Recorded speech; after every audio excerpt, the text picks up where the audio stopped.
Hello friends. Bank Nifty की एक और डेली एनालिसिस वीडियो में आपका स्वागत है। आज बैंक निफ्टी ने जो क्लोजिंग दी है वो दी है 44,964 की, जो कि कल की क्लोजिंग से 126 पॉइंट ऊपर है। अगर आप देखेंगे तो आज बैंक निफ्टी में और फिन निफ्टी की एक्सपायरी भी थी। बड़ा मिक्स ट्रेड मिला।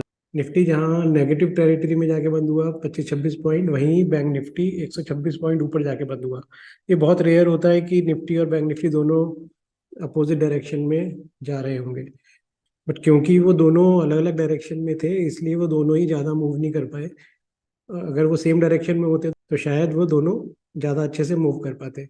बट मैंने आपको कल के वीडियो में भी ये बताया था कि अभी क्योंकि 2-3 दिन हो गए हैं और बैंक निफ्टी इस रेड कैंडल को के हाई और लो को ब्रेक नहीं कर पा रहा है यहाँ पे। तो जब तक ये ब्रेक नहीं करेगा तब तक किसी भी डायरेक्शन में इसका फास्ट मूव आना मुश्किल है और ये कंसोलिडेशन ही करता रहेगा। तो यहाँ पे इसने ये कंसोलिडेशन का ही रुख अपनाया हुआ है पिछले 4 दिन से। और बैंक निफ्टी अभी तक इसी रेंज के अंदर मूव करके बंद हो जाता है। मैंने आपको ये भी बोला था कि आप अपनी जो भी पोजीशन साइजिंग है वो अपनी कंट्रोल में रखिए। ज़रूरी नहीं है कि आप हर समय ट्रेड करें, हर समय अपनी फुल क्वांटिटी के साथ ट्रेड करें। तो आपको अपनी जो भी ट्रेडिंग क्वांटिटी है उसको कंट्रोल रखना है, मिनिमम रखना है। वो बाई साइड में हो चाहे वो सेल साइड में हो। ऑप्शन बायर्स के लिए बहुत इंपॉर्टेंट है, क्योंकि ये सारा जो पिछले 4 दिन से चल रहा है मार्केट के अंदर, वो सारा ऑप्शन सेलर्स का गेम चल रहा है। उनको एक रेंज मिल जाता है और अपने उसी रेंज के अंदर वो बैंक निफ्टी को और निफ्टी को मूव करके बंद करते हैं। ऑप्शंस बायर को इस कंडीशन में बहुत सावधान रहना चाहिए। जरूरी नहीं कि वो ट्रेड करे, नहीं तो वो सारे जो भी ऑप्शन बायर्स होंगे वो अपने पुट साइड में भी और कॉल साइड में भी अपने एसएल्स हिट करवाएंगे। तो चलिए देखते हैं कि आज बैंक निफ्टी ने 15 मिनट के चार्ट पे कैसे बिहेव किया और कल की स्ट्रेटेजी के लिए हम क्या कर सकते हैं। तो ये बैंक निफ्टी का 15 मिनट का चार्ट लगा लिया मैंने। तो आप देखिए कि अगेन बैंक निफ्टी ने क्या किया कि ओपन किया। एक्सपेक्टेशन ये थी कि हो सकता है कि bank Nifty immediately higher move करे, गैप अप भी दे सकता था। बट उसने क्या किया, उसी रेंज के अंदर जहाँ पे उसने बंद किया था कल, उसी रेंज में ओपन किया एंड देन उसने एक रेड कैंडल फॉर्म की। बट अगर आप आज की मूवमेंट देखेंगे तो आज रेड कैंडल का जो लो था वो उसने बैंक निफ्टी ने ब्रेक ही नहीं किया पूरे दिन। और हाई को ब्रेक करने के बाद एक उसने movement fast the. But again हुआ क्या कि पूरा जो दिन था 11 बजे से लेके और 3:30 बजे तक का, बैंक निफ्टी ने सिर्फ 100 पॉइंट की रेंज में ही बिता दिया। अगर आप इसके ओपनिंग हाई और लो को भी चेक कर लेंगे तो आज पूरा दिन जो बैंक निफ्टी ने मूव किया है वो अप्रोक्सीमेट 260-280 पॉइंट के आसपास की रेंज बना के मूव किया है। हाई बैंक निफ्टी ने जो लगाया वो 45,996 का था और लो जो लगाया वो 44,817 का था। तो ये अप्रोक्सीमेट 280 पॉइंट की रेंज होती है। बट अगेन 11 बजे के बाद तो उसने उस रेंज को और ज़्यादा कॉन्ट्रैक्ट कर दिया और 100 पॉइंट की रेंज में ही ये मूव करता रहा। अगर आप देखेंगे तो 11 बजे के बाद से उसने जो रेंज बनाई वो 45,030 हायर एंड पे और 44,910 लोअर एंड पे। तो ये 100 पॉइंट की रेंज पे यहाँ पे ये मूव करता रहा। तो उस केस में हुआ ये कि यहाँ पे इंट्राडे में भी ऑप्शन सेलर्स को, और अगर आप देखेंगे वीकली चार्ट पे भी, तो भी ऑप्शन सेलर्स को एक बहुत बड़ा एडवांटेज मिल रहा है टाइम का। और ऑप्शन बायर्स को इसका नुकसान होता है, क्योंकि उनके जो प्रीमियम्स हैं वो कम होते चले जाते हैं। उस केस में होता है ये कि आप जब कॉल बाई करते हैं तो भी वो मूवमेंट आपको नहीं मिल पाती है, और आप पुट बाई करते हैं तब भी वो मूवमेंट आपको नहीं मिल पाती, क्योंकि रेंज पे फंसा हुआ है। तो उस केस में आपके दोनों तरफ एसएल हिट होते हैं। इसलिए मैं आपको बार बार बोल रहा हूँ कि अपनी क्वांटिटी को आप बिल्कुल सीमित रखिए, ज़्यादा एडवेंचर मत कीजिए, अदरवाइज आपको लॉसेस हो जाएंगे। एक चीज और है कि क्योंकि अब 3-4 दिन हो गए हैं इसको कंसोलिडेशन करते हुए, मैं ये मान के चल रहा हूँ कि एक दिन शायद कल का और हम निकाल लें तो कल सेकेंड हाफ से या परसों आपको एक रेंज ब्रेकआउट मिल सकता है, जो ऊपर या नीचे किसी भी तरफ हो सकता है, डिपेंडिंग ऑन कि क्या प्राइस एक्शन बनता है। तो हम उसके लिए अपने आप को प्रिपेयर करें, इंस्टेड ऑफ कि हम इस रेंज बाउंड मार्केट के अंदर बार अपने एसएल हिट करके नुकसान करें। तो आप प्लीज़ उसको कंट्रोल में रखिए।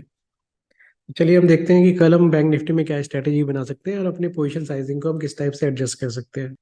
अब देखिए, क्योंकि ये मैंने आपको बताया कि ये 100 पॉइंट की रेंज बनी थी, तो हम मान के चल रहे हैं कि अगर इसी 100 पॉइंट की रेंज में हमें यहाँ पे ओपनिंग मिल जाती है, जो कि होती है 45,020 से लेके और 44,900 के आसपास की, इस रेंज में ही दोबारा से कहीं पे ऊपर आ जाते हैं। थोड़ी देर रुकने के बाद जैसे ही यहाँ पे ब्रेकआउट करेंगे हम, ऊपर की तरफ।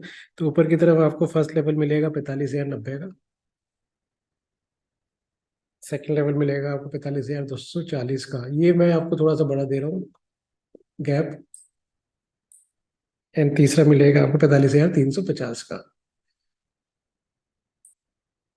ये ऊपर की तरफ मैंने आपको थोड़े से बड़े टारगेट इसलिए दिए हैं फर्स्ट टारगेट के बाद। फर्स्ट टारगेट मैंने छोटा ही रखा है, क्योंकि यहाँ पे क्या है कि बहुत दिन से कंसोलिडेशन, देखिए यहाँ पे भी कंसोलिडेशन हुई है, यहाँ पे भी कंसोलिडेशन हुई है, तो इन सबके एसएल हिट हो जाएंगे अगर यहाँ पे ये एक रेंज ब्रेक हो जाती है तो इसलिए हो सकता है आपको एक फास्ट मूव मिल जाए यहाँ पे। बट एक चीज ध्यान रखिएगा कि जो भी टारगेट्स, क्योंकि हम 3 टारगेट हर एक कंडीशन में लेके चलते हैं, चाहे वो ऊपर ब्रेकआउट कर रहा हो या ब्रेक डाउन कर रहा हो, तो आपको वन एट ए टाइम लेके चलना है। फर्स्ट टारगेट जैसे ही यहाँ पे मूव करेगा और यहाँ पे अगर आपको लगे कि यहाँ पे ब्रेक हो रहा है मोमेंटम और नहीं जा रहा है ऊपर, तो आप अपना प्रॉफिट बुक कीजिए। अगर आपको लगता है कि नहीं, ये अभी ऊपर की तरफ ही चल रहा है, तो आप इसको कंटिन्यू होल्ड कर सकते हैं अपने ट्रेलिंग टारगेट, ट्रेलिंग एसएल्स के साथ। बट अगेन आपको अब सेकंड पे आता है, तो यहाँ पे भी आपको देखना पड़ेगा कि यहाँ पे मोमेंटम ब्रेक तो नहीं हो रहा है, तो आप वन एट ए टाइम लेके चलिए टारगेट्स को। ये कोशिश मत कीजिएगा कि डायरेक्टली हम थर्ड टारगेट पे ही अपने प्रॉफिट्स बुक करेंगे। अगर यहाँ पे ये रेंज बनाने के बाद यहाँ पे ये नीचे की तरफ ब्रेक करता है 44,900 को, तो इसमें आपको इमीडिएटली जो टारगेट मिलेगा 44,820 का first target. Then second target 44,660 का। देन एक टारगेट आपको मिलेगा 44,540 का।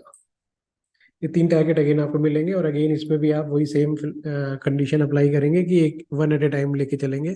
जैसे जैसे आपका टारगेट अचीव होता जाए, या तो आप पार्शियल पोजिशंस बुक करते जाए, प्रॉफिट बुक करते जाए, या फिर अपने एसेट्स को ट्रेल करते जाए। तो ये आपका हो गया कि अगर सेम रेंज के अंदर आपको ओपनिंग मिल जाती है तो। अब अगर गैप अप मिल जाता है आपको, गैप अप ज़्यादा नहीं मिलने के चांसेस है, ज़्यादा नहीं मिलेगा शायद, बट फिर भी अगर मिल जाता है, तो आपको अगर रेंज मिलती है आपको 45,100 से लेके, इस रेंज से लेके 45,200, इस रेंज में कहीं पे गैप अप मिल जाता है, एंड देन यहाँ पे मार्केट मूव करता है और यहाँ से प्राइस एक्शन बना के निकलता है, तो अगेन आपको फर्स्ट टारगेट मिलेगा 45,290 का, और दूसरा टारगेट मिलेगा 45,350 का। और अगर ये नीचे की तरफ ब्रेक करता है, तो आपको मिलेगा यहाँ पे इमीडिएट टारगेट मिलेगा 45,000 का फर्स्ट। सेकंड टारगेट मिलेगा आपको 44,890 का, एंड थर्ड टारगेट आपको मिलेगा 44,780 का। ये 3 टारगेट आपको यहाँ पे इस कंडीशन में भी मिल सकते हैं। अब हमें जो थर्ड कंडीशन बनती है वो बनती है गैप डाउन की। गैप डाउन में अब ये कंडीशन बनेगी कि अगर आपको रेंज मिल जाती है गैप डाउन में 44,850 से लेके 44,750 की, इस रेंज में कहीं पे ओपन हो जाता है, यानी यहाँ पे अगर ये ऊपर की तरफ ब्रेक करता है अगेन, तो आपको जो रेंज, जो फर्स्ट टारगेट मिलेगा आपको मिलेगा 44,970 का। देन आपको मिलेगा 45,090 का, एंड देन थर्ड टारगेट मिलेगा आपको 45,210 का। नीचे की तरफ अगर ये ब्रेक करता है, तो आपको टारगेट मिलेगा यहाँ पे 44,660 का। सेकंड टारगेट मिलेगा आपको 44,550 का, और थर्ड टारगेट मिलेगा आपको 44,460 का। ये ये टारगेट आपको गैप डाउन में मिल सकते हैं। बट अगेन इसमें भी यही रहेगा आपको कि आप ज़्यादा लंबे मूव्स के लिए इसको वेट ना करें, क्योंकि कंसोलिडेशन वाला सीन चल रहा है सारा।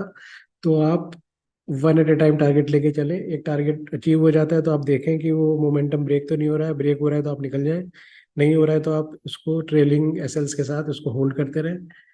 बट ज़्यादा लंबे मूव्स के लिए आप वेट ना करें। 80, 90, 100 पॉइंट अगर आपको मिलते हैं, तो आप इमीडिएटली उसको प्रॉफिट बुक करते चलें। तो ये बैंक निफ्टी का सारा सिनेरियो है दोस्तों। मेरा वीडियो अगर आपको पसंद आ रहे हो, तो आप प्लीज़ मेरे चैनल को, सीक्रेट ट्रेडर को, सब्सक्राइब कीजिए ज़्यादा से ज़्यादा। जैसे जैसे सब्सक्राइबर बढ़ेंगे, मैं और वीडियोस डालूंगा। मैंने बहुत सब्जेक्ट्स पे अपने वीडियो रिकॉर्ड कर रखे हैं, जिसपे प्राइस एक्शन क्या होता है, रीटेस्टिंग क्या होती है, मार्केट साइकोलॉजी क्या होती है, पोजीशन साइजिंग कैसे हम कंट्रोल करते हैं, इन सारी चीज़ों पे मैंने वीडियोस बना रखे हैं। जैसे जैसे मिलता जाएगा मौका, मैं उसको वैसे वैसे पोस्ट करता जाऊँगा। आप प्लीज़ मेरे वीडियो को लाइक कीजिए, शेयर कीजिए, कमेंट करके भी बताइए कि अगर आपको कुछ और इम्प्रूवमेंट चाहिए इस पूरे कंटेंट में, तो मैं वो भी करने की कोशिश करूँगा। Thank you.